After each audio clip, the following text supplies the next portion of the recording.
부유방 좀 생긴 것 같아, 좀 살이 붙은 것 같아, 이런 이야기들 많이 하시거든요, 일반적으로. 근데 이거 혹시 여자만 생겨요? 남자분들도 있으세요? 진짜? 유방에 생기는 질병이 부유방에도 똑같이 생기나요? 그렇죠. 그러면 유방암도 생겨요? 드물게 생기죠. 이제 남자분들은 원래 평평해야 되는데 남자분들이 여성형 유방증 해서 또 가슴이 있는 분들이 거기에서도 질환이 있을 수 있습니다. 남성 유방암도 있잖아요. 또 요즘에 많은 게 그 되시구나. 김철중에 이러면 낫는다. 많은 분들 다이어트 경험 한 번쯤 있으실 텐데요. 그런데 아무리 다이어트를 해도 유독 빠지지 않는 부위가 있죠. 바로 겨드랑이에 불룩 튀어나온 살인데요. 그런데 이게 다 단순한 지방이 아니라 부유방이라는 하나의 질환일 수 있다는 겁니다.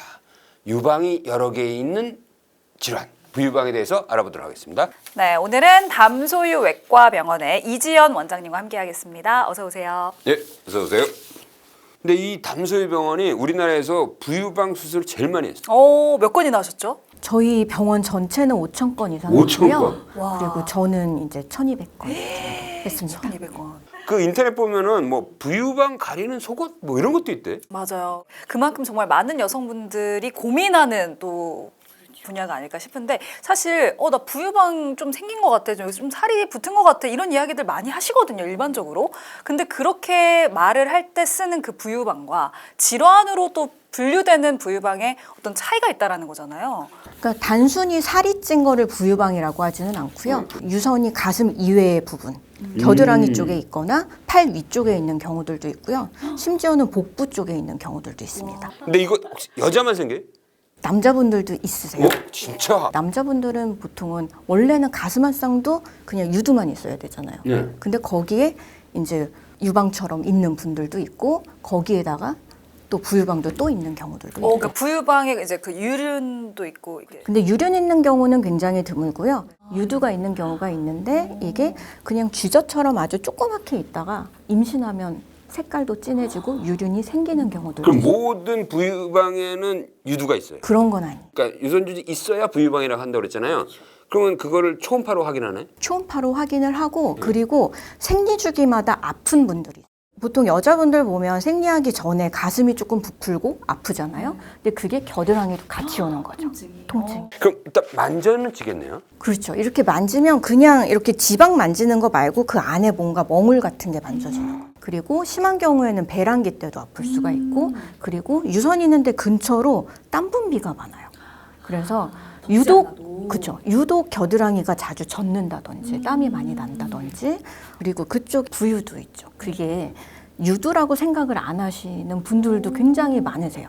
그냥 구멍만 있는 경우들도 있고요. 살짝 튀어나온 경우들도 있고 굉장히 이게 범위가 넓기 때문에 인지를 못 하시는 경우들도 많이 있으세요. 그럼 이제 부유방이 왜 생기는지 그 원인이 좀 궁금하거든요. 퇴화가 안 돼서 생기는 거라고 생각하시면 돼요. 그럼 원래 태아 단계는 원래 유방이 여러 개인 거예요? 그렇죠. 임신 4주차 때 엄마 뱃속에 있을 때 겨드랑이부터 이제 허벅지까지 쭉 원시 유선이 생겼다가 6주차 되면 이제 가슴 한 쌍만 남기고 나머지 다 퇴화되고 없어져야 되는데 그게 씨앗처럼 이제 가지고 있다가 사춘기 때 조금 커지고 임신 출산 겪으면서 훨씬 커질 수 있는 거죠. 퇴화가 안 돼서 생기는 그런 흔적 기관 같은 거라고 생각하시면 그거밖에는 돼요. 원인이 없는 거예요. 그런 거죠.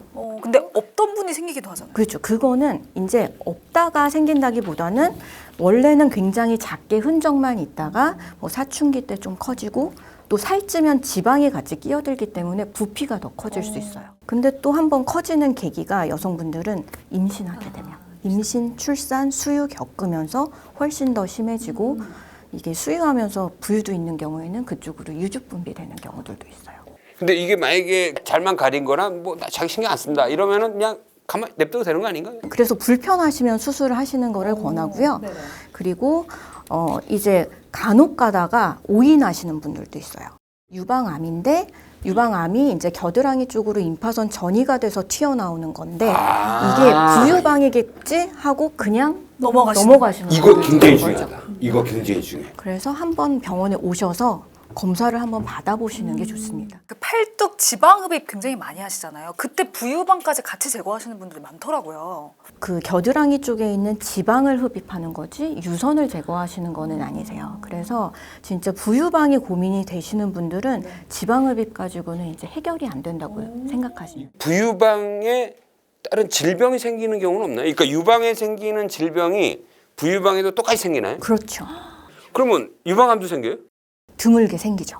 지방 흡입으로만 이 부유방을 제거해서는 안 되네. 이왕 어차피 제거할 거면은 유선 조직까지 다 제거해야 되는 거네요. 이제 수술은 어떻게 해요, 그 부유방? 질환이긴 하지만 미용적인 것도 무시할 수 없는 그런 수술이기 때문에 저희가 흉터에 굉장히 신경을 많이 쓰고 있어요. 그래서 저희 병원은 이제 매직 부유방 수술이라 그래서 피부 주름 있는 데 맞춰서 1cm 정도 최소 절개로 들어가서 이제 수술 전체 유선 조직을 다 1cm로 다 제거를 하는 거죠. 팔 내리면 안 보이고 그리고 그 흉터 자체도 주름에 맞춰서 하기 때문에 한 6개월 이상 지나면 잘 보이지 않습니다. 이거 건강보험 되나요? 네. 오, 야, 질환으로 보는 거구나. 그렇죠. 그럼 환자 나이가 대략 몇 살이에요? 수술 받는? 보통은 20대 후반에서 30대 초반이 가장 많으시고요. 청소년 분들도 많이 오세요. 제일 나이 많은 사람이 몇 살이었어요? 60대 분도 있어요. 60대. 그분은 왜 뒤늦게 하신 거예요? 참다가 너무 힘들어서 결국은 하고 싶다 이런 경우들도 있고요. 따님 수술하는 거 보고 부유방이 약간 가족력이 있어요? 그러니까 엄마가 있으면 딸이 부유방이 있을 가능성이 확실히 높아요. 아무래도 많이 있고요. 근데 이게 또 완전히 똑같은 건 아닌 게 발생학적으로 이게 생겼다가 퇴화가 되고 안 되고기 때문에 일란성 쌍둥이 분도 어떤 분은 있고 어떤 분은 없기도 하세요. 근데 원장님께서는 혹시 만져보시면 딱 느낌이 오시나요? 보기만 해도 느낌이 오죠. 모양이 또 있을까요? 어떤? 그냥 전체적으로 불룩한 분들도 있는데 유방처럼 이런 식으로 이렇게 피부가 많이 튀어나와 있는 경우들도 있고 팔에도 생길 수 있고 겨드랑이에도 생길 수 있다고 그랬잖아요. 그러면 두 군데가 이렇게 튀어나올 수도 있어요. 낙타 등처럼. 그런데 모든 질환과 모든 수술이라는 게 재발이 있을 수 있잖아요. 잘 제거했어. 근데 그게 또 자랄 수가 있나? 근데 유선은 한 번 제거하고 나면 다시 재생되지는 않습니다. 그러니까 덜 제거된 부분이 또 자랄 수는 있어요.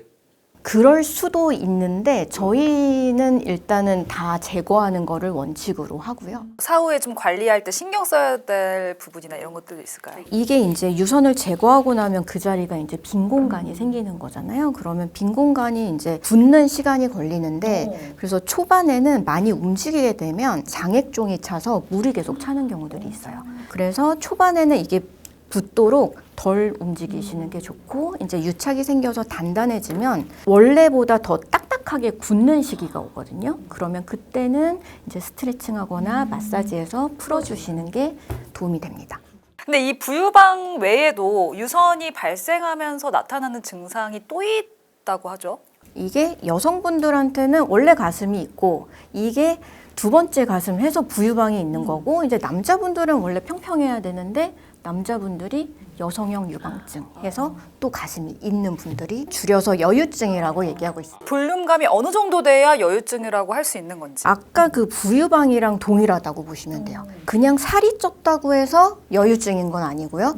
여유증도 유선의 존재가 그 안에 유선 조직이 있어야 그렇죠. 되는 거야. 그럼 그것도 초음파를 해봐야겠네요. 그렇죠. 그래서 초음파를 해보고 거기에서도 질환이 있을 수 있습니다. 남성 유방암도 있잖아요. 그러면 이제 가슴 운동 많이 하면 빠지게 되나요? 그렇죠. 그런 분들은 빠지게 되는데 제일 많이 오시는 분들이 소화비만이셨던 분들이 20-30kg 정도 이제 운동해서 다이어트해서 뺐는데 평평해지지가 않는 거죠. 유선이 감량을 남아 있는 했는데도. 거죠. 그렇죠. 그런 분들이 굉장히 근데 보통 크기가 그럼 어느 정도예요?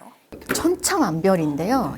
이게 유륜보다 작은 범위로 유선이 있을 때는 겉으로는 티가 안 나는데 본인은 이제 느끼시는 거죠.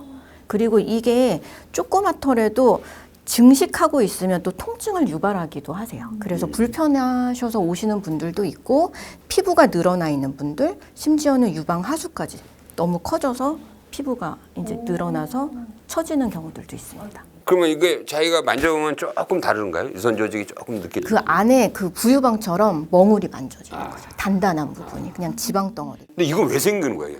이거는 이제 호르몬 변화 때문에 그러는 건데 이제 여성 호르몬이랑 남성 호르몬이랑 밸런스가 맞아져야 되는데 이게 무너지면서 이제 여성 호르몬이 이제 소아 비만이었던 분들이 여유증이 또 생기는 경우가 많다고 하셨잖아요. 그러니까 비만이 또 영향이 있는 건가요? 비만인 경우에 아무래도 여성 호르몬 분비가 지방에서 또 나오기도 하기 때문에 더 심하게 생기는 경우들이 있고 또 요즘에 많은 게 그 탈모약 드시고 나서 설명 많이 드시잖아요. 그렇죠. 탈모약 드시고 나서 생기는 이게 여유증이 좀 여유증도 증가해요? 있습니다. 호르몬 차단을 하게 되니까 상대적으로 여성 호르몬이 조금 왠지 여유증 환자가 늘고 있을 것 같아요.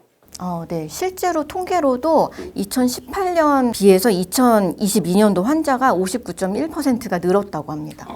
이게 수술 받으러 오시는 분들이 많은 게 요즘에는 이제 몸에 대해서 관심들이 또 많아지고 하니까 아주 심하지 않더라도 수술을 원하시는 분들이 또 많기도 합니다. 이게 내가 듣기로 이제 이 여유증 남자들이 이제 군대 가서 이렇게 막 놀린다는 거야. 그게 엄청난 스트레스래. 되게 환자들이 그거 호소하죠. 그럼요. 그래서 입대 앞두고 오시는 분들이 굉장히 많습니다. 입대하기 전에. 네. 그러면 대개 수술하는 환자들이 20대 초반이겠네요. 20대 초반에서 이제 30대까지도 많고요. 요즘에는 40대, 50대, 드물게 60대도 또 있고요. 이게 다 유선이 발달하면서 생기는 병이잖아요. 그러면 이제 여유증이 있으신 분들 중에 또 부유방이 있는 분들도 꽤 있으실 것 같다는 생각이 들거든요. 아까 말씀드린 대로 원시유선이 원래 있었던 거기 때문에 그 위치로 또 남성분들도 부유방이 있기도 해요.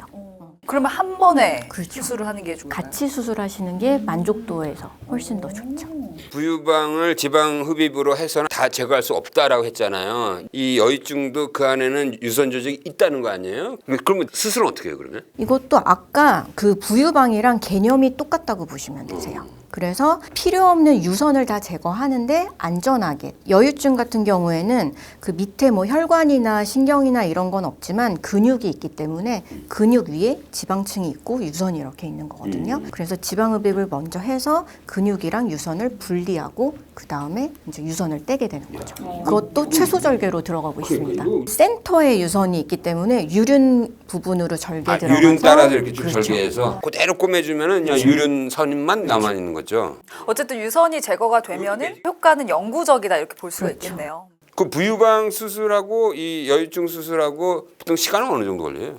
시간이 1시간 한쪽 하는데 30분 정도. 수면 마취를 하나요? 저희는 전신 마취로 하고 있습니다. 수면 마취를 1시간 정도 계속 하게 되면 호흡 저하도 올 수 있고 그리고 중간에 갑자기 움직이거나 하면 오히려 더 위험할 수 있어서 마취의 깊이를 인위적으로 다 조절할 수 있는 전신 마취로 하고 있습니다. 이 여유증도 건강보험이 되나요? 여유증이 보험이 되기는 하는데 아주 작은 경우는 보험이 안 돼요. 그 기준이 유선이 유륜보다 크냐 작으냐 그 정도라고 보시면 되세요. 어쨌든 이 부유방과 여유증 치료를 받기 전에 환자분들이 좀 알아두면 좋을 팁 같은 게 있을까요?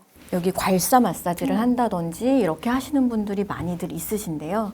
결국 크게 효과가 없습니다. 왜냐하면 이제 살이 빠지면 부유방 사이즈가 조금 작아질 수는 있어요. 유선은 빠지지 않지만 지방은 빠질 수가 있기 때문에 근데 그건 그냥 다이어트 같은 거라고 보시면 되지만 사실 부유방, 그 유선 조직은 수술적으로 제거를 해야지 치료가 된다고. 그러니까 유방 초음파 보러 갔을 때 겨드랑이도 한번 봐주세요 이렇게 하면 좀 도움이 되지 않을까 싶어요. 이게 유방 초음파 할 때는 먼저 검진으로 하는 거기 때문에 유방암은 제일 먼저 전이되는 데가 겨드랑이 쪽 임파선이거든요. 그러다 보니까 유방이랑 겨드랑이는 한 세트로 돼 있다고 보시면 돼요. 초음파 자체가. 그런데 그냥 일반적으로 그냥 검진할 때는 임파선을 보는 거지 유선을 보는 게 아니어서 조금 더 타겟을 그쪽을 좀 먼저 요청을 하시면 좀 봐주실 수도 있을 것 같습니다. 사실 이제 부유방이든 여유증이든 이 콤플렉스 정도로 생각하고 이 스트레스를 감내하시는 분들도 많으실 것 같거든요. 영상을 보는 우리 구독자 여러분들께 당부의 말씀 부탁드리겠습니다. 부유방이든 여유증이든 고민만 하지 마시고 일단 이게 불편감을 유발하거나 그러시다면 병원에 오셔서 진료를 받아보시는 걸 추천드립니다. 어떻게 보면 이제 사소한 질환이라고 생각할 수 있지만 그것을 제거하는 데는 첨단 의술이 도움되고 있다. 야, 상당히 인상 깊었습니다. 또 이 수술을 통해서 삶의 질이 정말 괄목할 만하게 성장할 수 있지 않을까 이런 생각도 좀 듭니다. 네, 오늘 영상 보시면서 궁금한 점 있으셨다면 댓글 남겨주시고요. 좋아요와 구독 버튼도 꼭 눌러주시길 부탁드리겠습니다. 오늘 함께해 주신 담소유 외과병원 이지연 원장님 고맙습니다. 네, 고맙습니다. 네.